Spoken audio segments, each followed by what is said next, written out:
with friends.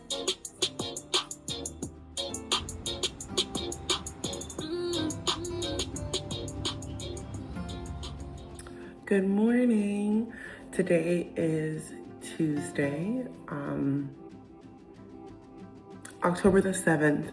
I am just getting back from my morning walk.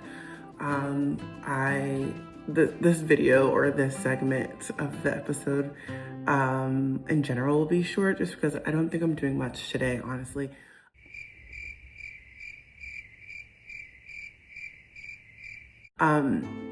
If anything at all. But this morning, I woke up around like 8-ish, 7-ish, whenever Hubert was about to leave. And I was like, oh my gosh, like, it's gonna be a nice day again today. I thought it was gonna rain. And Hubert was like, no, it's gonna be nice outside. So, okay, cool. And I was sitting there and I was like, oh my gosh, like, I really don't want to walk outside. I really don't want to.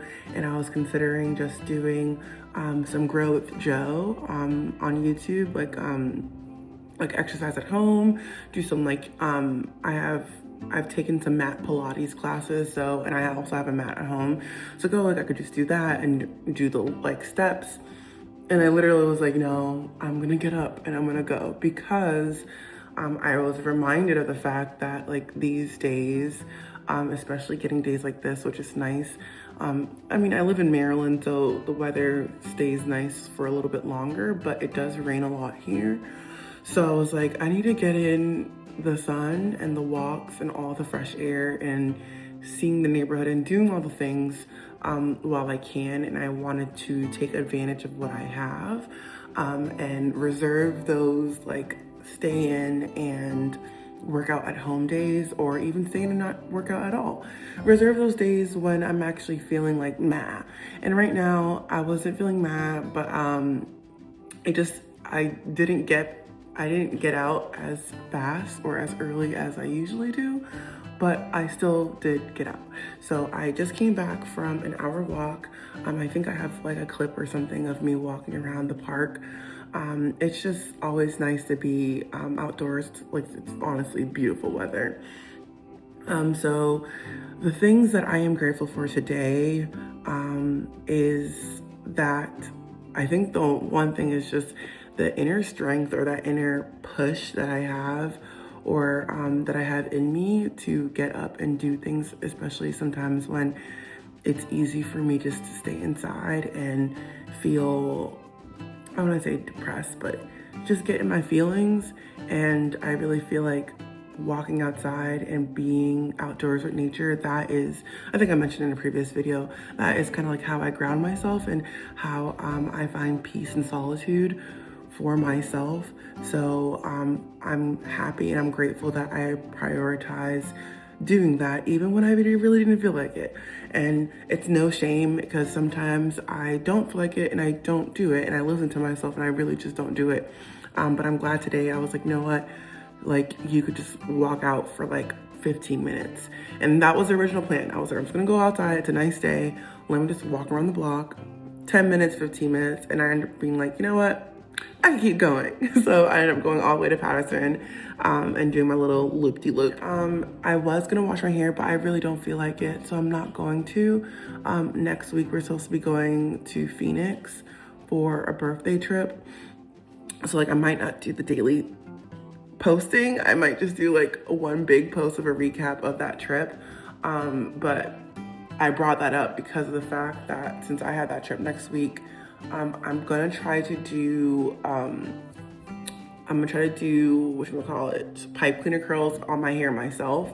I did it, or this is like the remnants of the pipe cleaners for a wedding that I was in 2 weeks ago, or that I attended 2 weeks ago. Or was it a week ago? Whatever. The end of September. So I'm gonna try to attempt to do the pipe cleaner curls myself, because I kept the pipe cleaners. So, and I feel like it's one of those styles that I should be able to do myself, because I also am considering dyeing my hair again, which I said I was not gonna do again. But I don't know, something about it. It's giving fall, but like in the pictures, some pictures, my hair is bright again, but it's giving burgundy, and I said I wasn't gonna dye it anymore because I just want my locks to grow healthy. This is like my second set of locks, or third. I think it's my third set of locks. It's a whole story, but I got them redone earlier this year. They're technically using the same locks. I just had my grid reestablished. So I'm like, technically it's not the third, technically it's like the second and a half. I did buy new locks, like extensions for some of them, just because some of them are super thin and I really didn't feel like I could reinstall crusty locks. So it's like a mixture. So it's like second 0.5 set of hair. And I do have videos of me being bald and like having a short puff, but that will remain within the group chat of, I only sent it to my sister. So, but yeah, I do have videos of me being bald, not bald, but short hair. Today is also cycle day 7. It's working because I got my period the first day of the month, so it's easy to remember. So this is technically our second official month trying, technically third, but let's say second official one of me actually trying to test. So I test my my LH. So I tested for the first time last month, which is why I consider it the first official month. And it's not to go into like too much detail, but it's very interesting. I think as a scientist by nature, I get so interested in like data and stats and all that stuff. And I think it's so cool for me to see my data. I call it like a double-edged sword, because if you're not aware of your tendencies, you could get obsessed and, you know, spiral into it. But I'm making sure, and I'm trying to keep myself accountable to not spiral. So I do have to stop at a certain point and stop obsessing and stop researching. At this point, like my searches are like all about like, I've been searching about like, what does it mean to have 2 LH surges? And at that point I wasn't testing progesterone, so I didn't know what else I could do. It's a lot, but I also can't remain ignorant in the same way. Not to say ignorant, but like I also am a learner, especially when it comes to sciences. Like I have a background in biology and in public health. So like I love numbers. I love knowing how our bodies work, and like the amazement of like how our bodies try to adapt and how to try to work with us. And I love knowing like all the different connectivities, and I love knowing that like, okay, what outside factors could possibly affect like certain, you know, populations. Like I love knowing that. Like it's the nerd in me just enjoys it so much. And like I love learning about it, I love absorbing it, and I love like talking about it sometimes. So it's like trying to balance like the scientist in me, and like the peace in me as well. Trying to find a good balance between that is an interesting challenge in this segment of my life. And I think it's really cool that I'm doing it now. And I also just wish that like in high school or in college or something, like that was something to be like, oh, that's something that you could do now, even if you're not trying to have a kid. Like you could also just know like what is going on with your body. Like, do you know when your ovulation is? Do you think you are ovulating? Are you having regular periods? If you're not, what does that mean? You mean like, is it the foods you eat? Is it birth control? Like, what is it? Like, so many things. But it feels like until you're in this stage of wanting to have a kid, that's when all these new news happen, at least for me. Like, I guess I wasn't looking for it because I wasn't in it.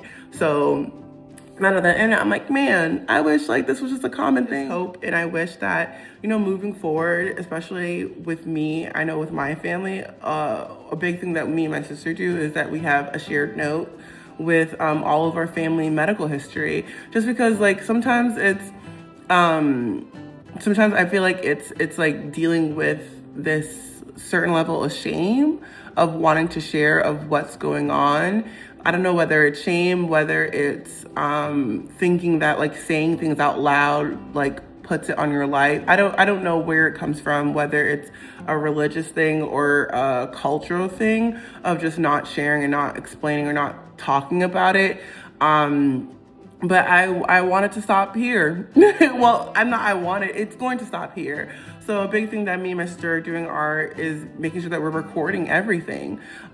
Because relying on other people's word of mouth to tell us like, oh, did you know that your grandmother on your dad's side died of uterine cancer? You know what I mean? Like things that we should know. Like, you mean like, we should know, like, oh, in your family, you guys have high blood pressure, you guys have fibroids, you guys have all these issues. Like, these are things that I should know, or we should know to be prepared for. And while we cannot control all the outcomes, I believe it's better you have a better fighting chance to, one, advocate for yourself if you know these things. So knowing that my grandmother on my dad's side possibly had uterine cancer or ovarian cancer, I said that to my doctor. I'm like, hey, this is something that is going on in my family. I want it in my notes. And if there's anything that I could do now, if there's any tests that I could do now, like, please let me know, and please keep an eye out for it. So like I could be a better advocate for my own health, for my own life that's currently going, that I like to have. And I understand it is finite. Like I'm not gonna live forever, but I wanna give myself the best chance at advocating for myself, especially if it's something that is preventable or something that could be managed early on. A long spiel, but yeah, my hope and my goal is, when I do have kids, is that they have this information in the back of their heads as well, and they're aware, because I don't think there's any shame of being human.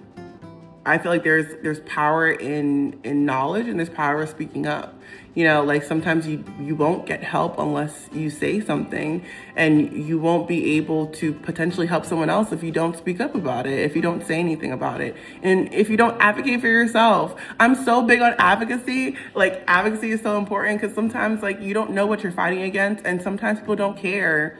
And so if you're not the biggest and the loudest person on your own corner, people could take advantage of that. You know what I mean? And we don't like that. We don't like that. Like, the hell?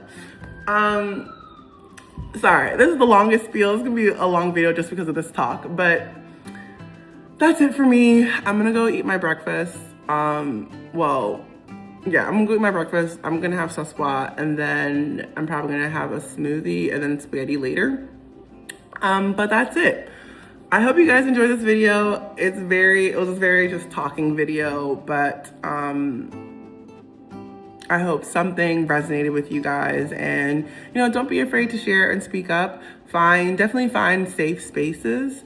You could talk to a therapist, you could talk to a friend, find someone or some place, whether it's journaling, whatever it is, find a safe space that you can feel comfortable just speaking your mind. If you need help, reach out to anyone. Like, life is so short. So I want you guys to keep on going. And as a reminder, as I say in these videos, these last 5 videos, remember to find joy in everything. Love you guys. Bye.